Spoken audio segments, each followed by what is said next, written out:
और अब खबरें तफसील से।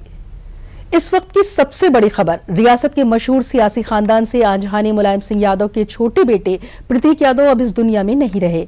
आज सुबह उन्हें लखनऊ के सिविल अस्पताल लाया गया था, जहां उन्हें ब्रॉड डेड यानी अस्पताल आने से कबल ही मुर्दा करार दिया गया। प्रतीक यादव सियासी दुनिया से हमेशा दूर रहे, लिहाजा उनकी इस अचानक मौत की खबर से हर कोई हैरान और सदमे में है। उनकी अहलिया अपर्णा यादव अपने असम दौरे से वापस आईं और घर लौट चुकी हैं और अब सबको प्रतीक यादव की पोस्टमार्टम की रिपोर्ट का इंतजार है, जिससे उनकी मौत से मुताल्लिक सवालात का जवाब मिल सके।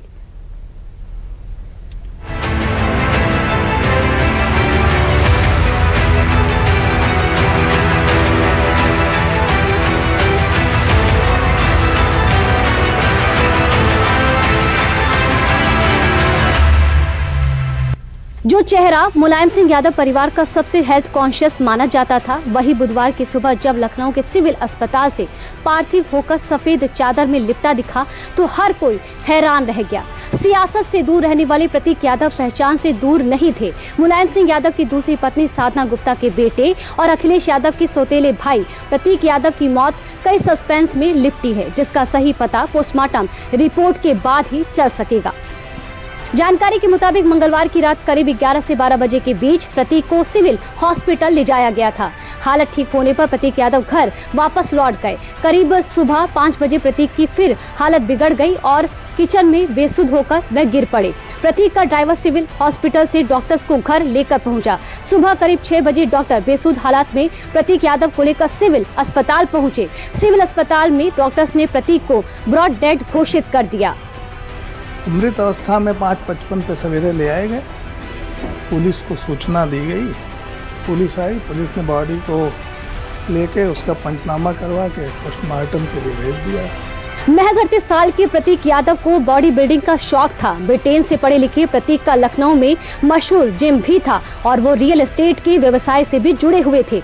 ऐसे में महज 38 साल की उम्र उनका यूं गुजर जाना हर किसी को अखरा भी और सवाल भी उठे। क्या प्रतीक यादव किसी गंभीर बीमारी से पीड़ित थे? फिटनेस के प्रति इतने सजग थे, फिर अचानक कैसे तबीयत बिगड़ गई? सिविल अस्पताल में मंगलवार की रात को अचानक चेकअप हुआ था। क्या दवाओं में लापरवाही बना जान जाने का कारण? अखिलेश यादव को जैसे ही प्रतीक यादव के निधन की खबर लगी तो वो तुरंत ही केजीएमयू पहुंचे और सीधा पोस्टमार्टम हाउस गए, जहां पोस्टमार्टम होने के बाद वो बाहर निकले और मीडिया से बातचीत के दौरान कुछ ऐसा कह दिया जिससे प्रतीक के मौत की गुत्थी में एक नया सिरा भी जुड़ गया। मैंने प्रतीक को बचपन से देखा है, मैंने प्रतीक को बचपन से देखा है। आज हमारे बीच नहीं है, बहुत दुख है और एक अच्छा नहीं ले पाएंगे, मेरा सीना दबा हुआ है। नौजवान इसलिए था कि बचपन से ही उसे स्वास्थ्य के प्रति, अपने हेल्थ के प्रति और वो कुछ जीवन में आगे बढ़कर के काम करना चाहता था। एक बहुत अच्छा लड़का जो अपने मेहनत से कुछ करना चाहता था। ये तारीख तो नहीं बता सकता हूँ मैं, लेकिन कुछ दिन पहले मेरी मुलाकात हुई थी, लगभग 2 महीने पहले। उस समय भी मैंने यही कहा था कि अपने स्वास्थ्य का ध्यान रखिए और अपने कारोबार को आगे बढ़ाइए। कभी कभी फाइनेंशियल या कुछ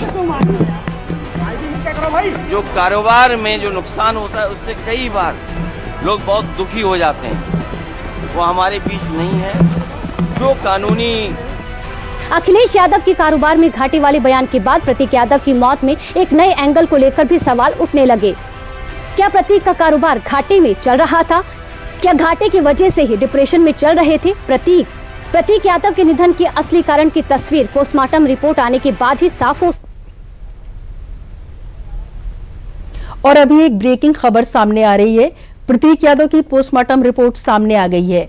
आपको बता दें कि जांच के लिए प्रतीक यादव का जसद खाकी लखनऊ के केजीएमयू लाया गया था। अब उनकी जांच रिपोर्ट में सामने आया है कि उनकी मौत पल्मोनरी एम्बुलिज्म यानी फेफड़ों में खून के जमने से हुई।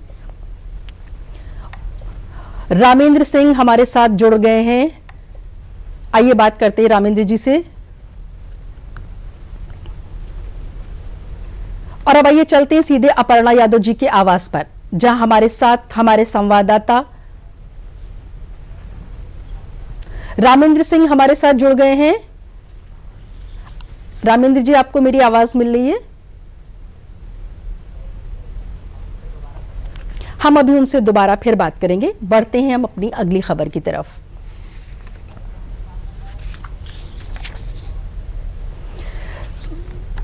Central board of secondary education board यानी सीबीएसई ने आज 13 मई 2026 को 12वीं जमात के नताइज का बाज़ाब्ता ऐलान कर दिया है। इस साल कुल 85.20% तलबा और तालबात पास हुए हैं।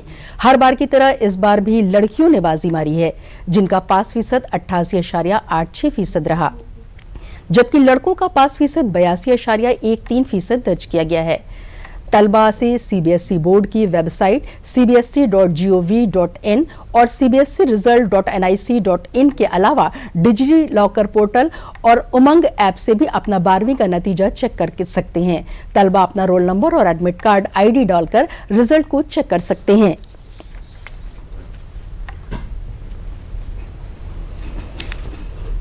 वज़ीर-ए-आज़म नरेंद्र मोदी की अपील की वजह से मुल्क भर में कई रियासतों में सरकारी काफिले की गाड़ियों को काफी हद तक महदूद कर दिया गया है।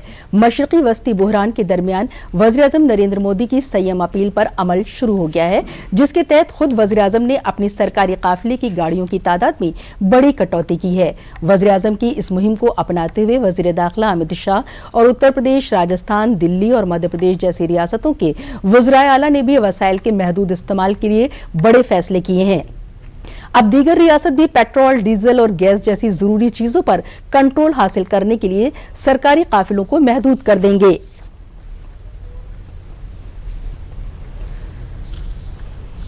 वज़ीर दाखिला अमित शाह ने भी अपने काफिले में गाड़ियां कम कर दी हैं। वज़ीर दाखिला ने अपने काफिले में 50% से ज्यादा की कटौती की है। हम आपको दो तस्वीर दिखा रहे हैं। एक तस्वीर पहले की है, जब वज़ीर दाखिला अमित शाह के काफिले में कई गाड़ियां नजर आ रही होंगी। ये पहले की तस्वीर है, जबकि दूसरी तस्वीर आज की है। आज की तस्वीर में आप देख सकते हैं कि वज़ीर दाखिला अमित शाह के काफिले में तकरीबन 4 गाड़ियां ही तस्वीर में नजर आ रही हैं। वज़ीर-ए-आज़म नरेंद्र मोदी की अपील के बाद एनडीए के ज़ेर इंतजाम ज्यादातर रियासतों की सरकारों ने वज़ीर आला और वज़राए आला के काफिले में तकरीबन 50% की कटौती की है।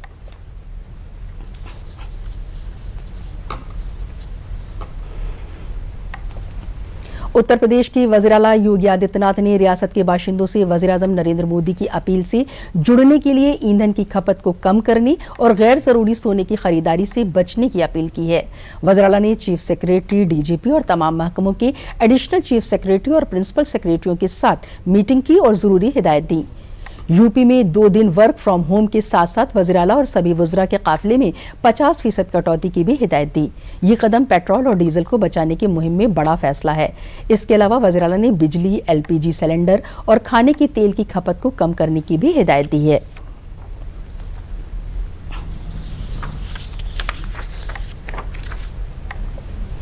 वज़ीर-ए-आज़म नरेंद्र मोदी की 1 साल तक सोने चांदी की खरीद कम करने की अपील का बरेली के सर्राफा बाजार में बड़े पैमाने पर असर देखने को मिल रहा है। बरेली के आलमगीर कुंज का जो सर्राफा बाजार दोपहर के वक्त भीड़ भाड़ के लिए जाना जाता था, वहां गुज़िश्ता 2 दिनों से सार्फिन की तादाद में काफी कमी देखने को मिल रही है।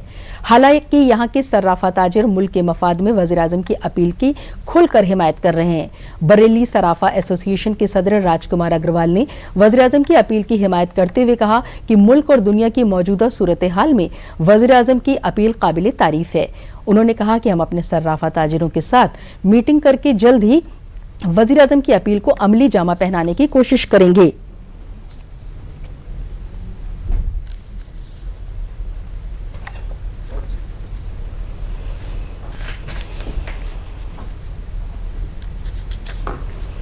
कानपुर से एक हैरान कुन मामला सामने आया है। आपने फिल्म शोले में वीरू का पानी की टंकी पर चढ़ जाने वाला सीन जरूर देखा होगा। इस सीन को हिंदी सिनेमा के सबसे आइकॉनिक सीन में समझा जाता है, लेकिन असल जिंदगी में ऐसा ही स्टंट करना एक खातून को भारी पड़ गया। कानपुर के कोतवाली हलका में खातून ने अगवा और पास्को केस में गिरफ्तार अपने शौहर को छुड़ाने के लिए पुलिस कमिश्नर के दफ्तर के पास एक 50 फीट ऊंचे टावर का सहारा लिया। खातून गिरफ्तार शौहर को छुड़ाने का मुतालबा करते हुए टावर पर चढ़ गई और कूदकर जान देने की धमकी देने लगी।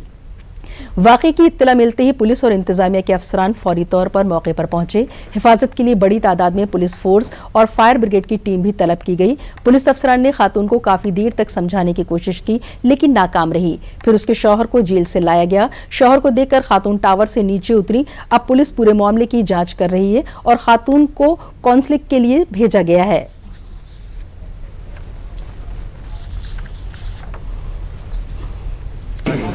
ये कचहरी के बाहर पुलिस कार्यालय के पीछे की तरफ एक टावर पर एक युवती के चढ़ने की खबर आई थी, जिस पर तमाम पुलिस बल अधिकारीगण वहां पहुंचे और उससे बातचीत के जरिए समझा बुझाकर नीचे उतरवा लिया गया।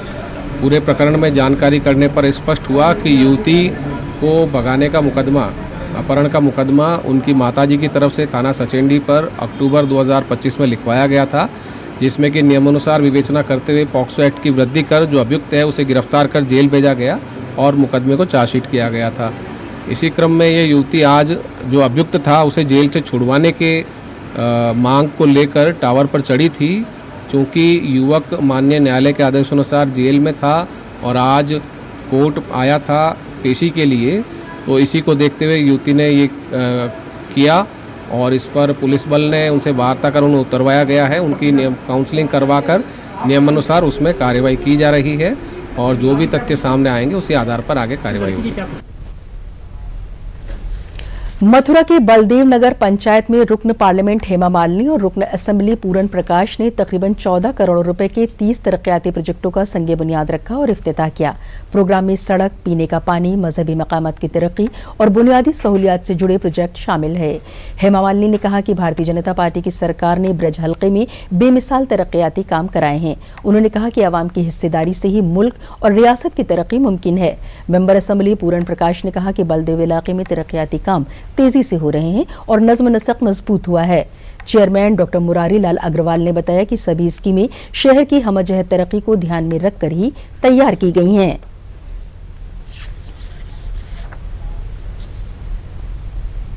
यहाँ बहुत बड़ा विकास के काम का उद्घाटन करने के लिए तो कई जगह पे ये एक साथ में किया हुआ है। आप देख सकते हैं कि मुझे बहुत खुशी हो रही है कि यहाँ पे विकास बहुत अच्छा हो रहा है। हुआ बलदेव से कैलाश मार्ग 65 करोड़ में हमारा डबल लाइन की हमारी रोड बनी। इतना ही नहीं, आपका पेयजल हो, बिजली हो, नहर हो, बम्बे हो, किसान हो, हम सबको साथ लेके चल रहे हैं। हमारा तो नारा ही है, सबका साथ, सबका विकास और सबका विश्वास। आजमगढ़ जिले में महकमे समाजी बहबूद से मुताल्लिक 51.46 लाख रुपए की बेज़ाब्तगी तनख्वाह की अदायगी के मामले में बड़ी कार्रवाई की गई है। हुकूमत की रोक के बावजूद 10 असातिज़ा को तनख्वाह जारी करने के इल्जाम में जिला समाजी बहबूद अफसर राजेश चौधरी को पुलिस ने गिरफ्तार करके जेल भेज दिया है। नगर कोतवाली में दर्ज एफआईआर की बुनियाद पर हुई कार्रवाई में डेस्क असिस्टेंट सत्येंद्र बहादुर सिंह को भी नामजद किया गया है। शिकायत कुनिंदा अरुण कुमार सिंह की दरख्वास्त पर मामला रोशनी में आया था। जांच में पाया गया कि हुकूमत की तरफ से तनख्वाह रोकने के बावजूद तकरीबन 51.46 लाख रुपए जारी किए गए। डिविजनल कमिश्नर की हिदायत पर तश्कील जांच कमेटी ने बेज़ाब्तगी अदायगी की तस्दीक की है। डीएम ने रिपोर्ट हुकूमत को भेजते हुए कार्रवाई की सिफारिश की थी। बुध की सुबह पुलिस ने जिला समाजी बहबूद अफसर राजेश चौधरी को कुंवर सिंह पार्क के पास से गिरफ्तार करके अदालत में पेश किया, जहां से उनको जेल भेज दिया गया।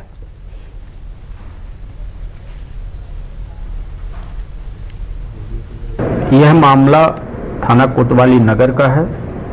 श्री R.K. चौरसिया उप निदेशक समाज कल्याण द्वारा प्रस्तुत की गई तहरीर के आधार पर थाना कोतवाली में मुकदमा अपराध संख्या 211/2026 धारा 61(2) 316(5) BNS पंजीकृत किया गया था। इसमें श्री राजेश चौधरी और श्री सत्येंद्र बहादुर सिंह जो पटल सहायक हैं, इनके विरुद्ध लिखा गया था। आज थाना कोतवाली नगर द्वारा राजेश चौधरी जो जिला समाज कल्याण अधिकारी उनको गिरफ्तार किया गया है और इनको माननीय न्यायालय के समक्ष प्रस्तुत करके का रिमांड प्राप्त किया जा रहा है। कहाँ से गिरफ्तारी हुई है और किस मामले में? इनकी गिरफ्तारी कोतवाली नगर क्षेत्र में स्थित कुंवर सिंह पार्क है, वहां से की गई है और गिरफ्तारी आज सुबह की गई है। गाजियाबाद पुलिस कमिश्नरेट और बदमाशों के दरमियान हुई मुठभेड़ में कैश वैन लूट वाक़े के 2 इनामी बदमाश हलाक हो गए, जबकि उनके 2 साथी मौके से फरार होने में कामयाब हो गए।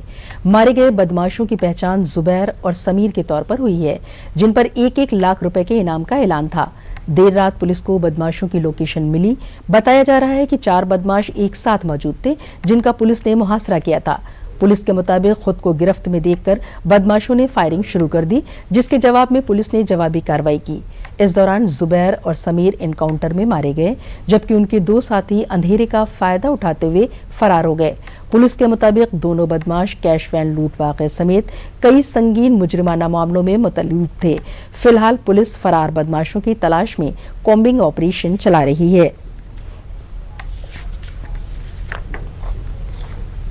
शाम को पुलिस को ये सूचना प्राप्त हुई कि जो फरार अभियुक्त है 4 लोग थाना वेव सिटी के क्षेत्र में देखा गया।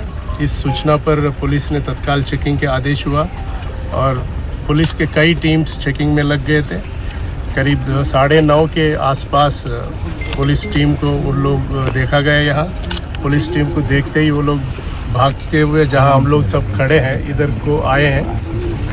भागते वक्त वो लोग अनियंत्रित होकर एक पेड़ से टकरा गया। एक स्विफ्ट गाड़ी में वो लोग आए थे। पुलिस को वहाँ गाड़ी रुकने के बाद भी फायरिंग की है। जवाबी फायरिंग करने के बाद कुछ देर बाद फायरिंग की आवाज़ बंद हो गई। पूरी तत्परता बरते हुए पुलिस ने उसकी चेकिंग किया गया। उसमें 2 लोग घायल अवस्था में वहाँ मिले हैं।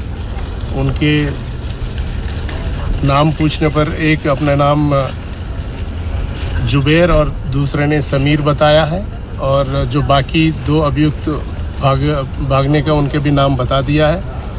इस पूरे घटनाक्रम में पुलिस के भी 3 लोग घायल हुए, जिनको तत्काल उपचार हेतु अस्पताल पहुंचाया गया। घायल 2 बदमाशों को भी तत्काल अस्पताल पहुंचाया गया, जहां उनको उपचार के लिए हायर सेंटर रेफर किया गया।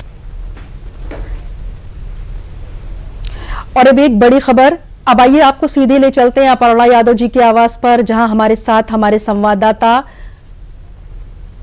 प्रतीक यादव की पोस्टमार्टम रिपोर्ट आई सामने। पोस्टमार्टम के लिए केजीएमयू ले जाया गया था प्रतीक यादव का जसद खाकी। रिपोर्ट में पल्मोनरी एम्बोलिज्म से मौत की हुई तस्दीक। फेफड़ों में खून के जमने से हुई प्रतीक की मौत। फतेहपुर जिले में निजी स्कूलों की तर्ज पर कौंसिल स्कूलों की तरक्की की सिमत में इंतजामिया मुसलसल इक़दामात कर रहा है। कायाकल्प स्कीम के तहत इमारत, बाउंड्री वॉल, टाइलिंग, बैतुल खला और साफ पीने का पानी जैसी बुनियादी सहूलियात के बाद अब दिन के खाने के इंतजाम को भी जदीद बनाया जा रहा है। मनरेगा के तहत 900 स्कूलों में मॉडल किचन शेड बनाने का मंसूबा है, जिसमें से 267 स्कूलों में तामीरी काम मुकम्मल हो चुका है, जबकि 400 स्कूलों में काम जारी है। इससे तकरीबन 21,000 बच्चे मुस्तफीद हो रहे हैं। बच्चों के लिए 40, 60 और 80 सीट की गुंजाइश वाले बेंच टेबल लगाए गए हैं, जिससे बच्चे को साफ और बाइज्जत माहौल मिल सके। पहले बच्चे जमीन या बरामदे में खाना खाया करते थे, जिससे उनकी सेहत मुतासर होती थी। अब स्कूलों का माहौल जदीद इंतजाम और काबिल तरगीब बन गया है।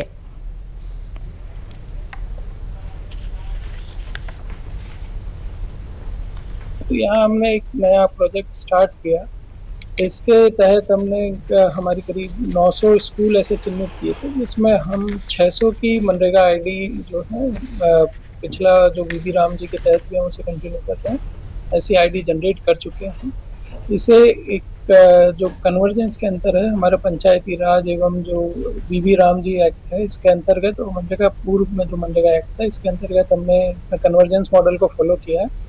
वर्तमान में हमारा 400 के करीब स्कूलों में किचन शेड का काम चल रहा है, जिससे करीब जनपद के वर्तमान तक हम 267 का निर्माण कर चुके हैं, जिससे करीब 21,000 बच्चे हमने लाभान्वित किए हैं, जिनको एक सम्मानजनक MDM शेड बना के वहाँ पे इसको 3 हमने मॉडल में बनाया है। पहले हम लोग यहाँ नीचे बैठ कर खाते हैं थे, अब हम लोग यहाँ डाइनिंग सेट में खाते हैं बैठकर। यहाँ पर अच्छा लगता है, हम लोग को सबके साथ बैठकर खाते हैं। ये पनई इनायतपुर ग्राम पंचायत है और ये किचन सेट बन के तैयार हुआ है, 80 सीटर बन के तैयार हुआ है और अपने जनपद के मुख्य विकास अधिकारी जी के निर्देश से जो है बन के तैयार हुआ है और इसमें बच्चे 80 बच्चे बैठ के एक साथ भोजन कर सकते हैं।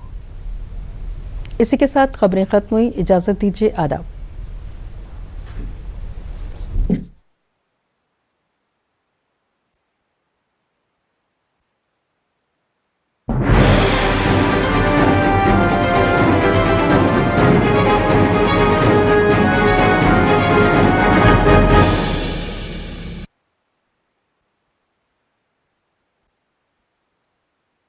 नमस्ते यूपी का नया अंदाज बन गया ये अब और भी खास।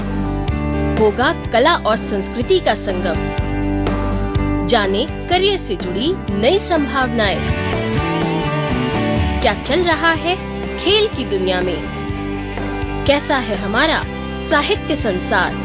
जानिए विशेषज्ञों के अपने अनुभव। मिलिए प्रेरित करते खास लोगों से। बातें होंगी विशेष अवसरों की, हमारे तीज त्योहारों की। बिखरेगी छटा इंद्रधनुषी विषयों की। तो देखना न भूलें नमस्ते यूपी। ये सिर्फ शो नहीं, ये है उत्तर प्रदेश की आवाज। नमस्ते यूपी। बड़ी खबरें।